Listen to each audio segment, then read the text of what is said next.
السلام عليكم ورحمة الله وبركاته. ازيكم يا حبايب قلبي؟ عاملين ايه؟ يا رب كلكم تكونوا بخير. جيت لكم النهاردة بفيديو جديد زي ما احنا شايفين كده يا حبايب قلبي. هنعمل مع بعض النهاردة بإذن الله الفاصوليا البيضة اهو شايفين كده.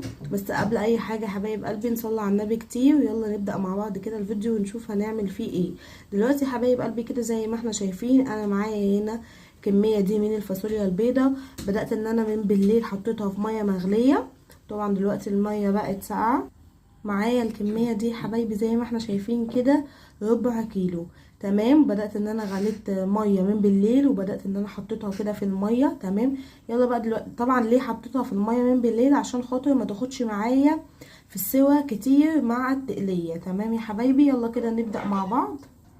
بصوا كده يا حبايب قلبي، يلا نطلع واحدة مع بعض كده. شايفين؟